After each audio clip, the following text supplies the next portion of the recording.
Have you ever wondered why some songs just stick in your mind forever? What if I told you that there's a trick that makes your music as unforgettable as these?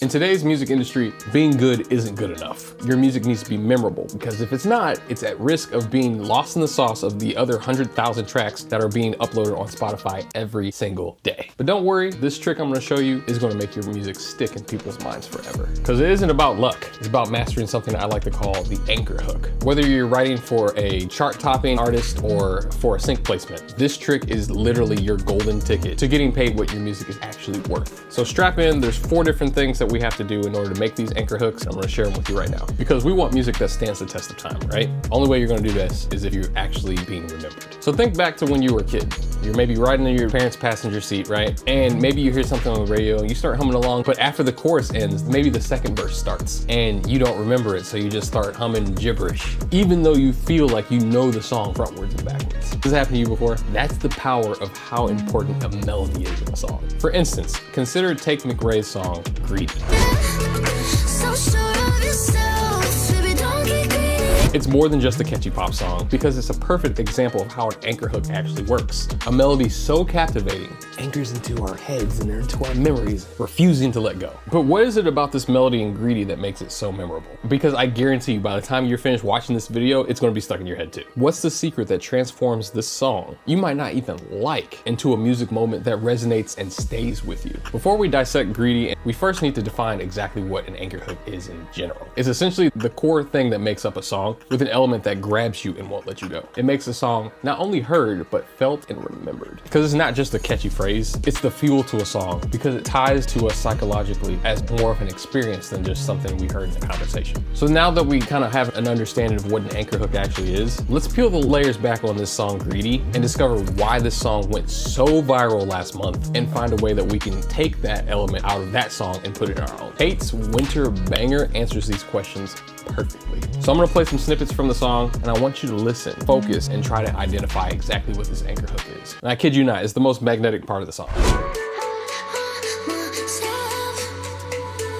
I see you eyeing me down, but you'll never know much past my name.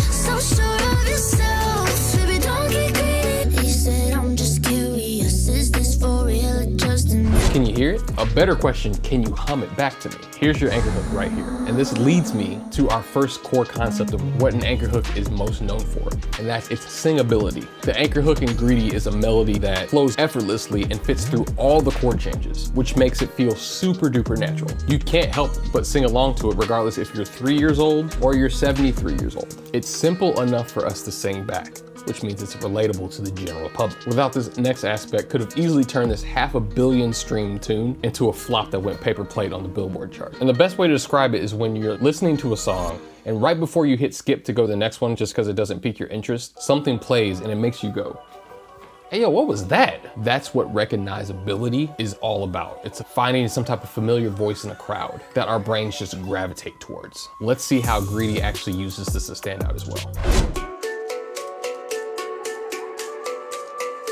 Bells and vibraphones in pop songs have been a staple for quite some time now, ever since Bieber's run in the late 2010s. The way certain sounds hit our ears can trigger a flood of emotions. This distinctiveness is key to making a good, memorable anchor hook. But we need our melody to do more than just catch someone's attention for a split second. Because if the notes of the cool sound suck, then it literally turns into just cool, organized noise with an interesting rhythm. Not memorable.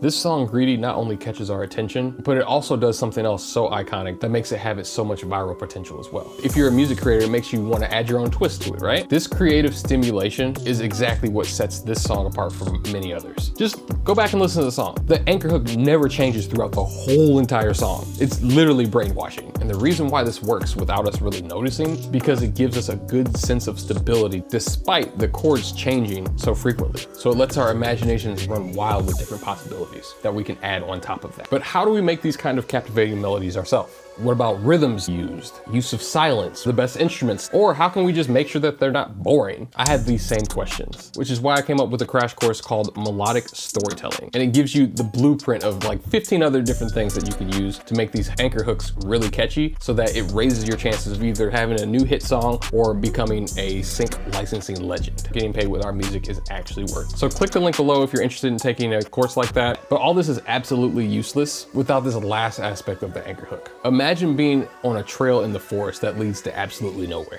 That's what happens if you're missing this final element that defines a really good anchor hook. This part of Greedy can stand alone all by itself, and normally most anchor hooks start the song, like Kid Leroy's Stay, or Ed Sheeran's song, Shape of You. It sets an entirely different tone right when it comes in, so you can almost anticipate how the song is going to feel. Its independence of an idea is normally proven if it can start the song off all by itself. Beyonce also uses it all the time in a ton of her songs. What I'm talking about is that this anchor hook is self-sufficient. And this is why understanding the anatomy of an anchor hook is absolutely crucial and could be worth thousands of dollars, especially if you're starting to get into writing music for television and film, because it's the actual fuel that pushes your song forward into the fronts of people's minds when they're thinking of, okay, I need a song that sounds like XYZ. Yours is going to be the top of mind. And if you're at the top of mind, you're normally going to get that sync placement. And if you need more information on how to get started with sync licensing, here's how I did it.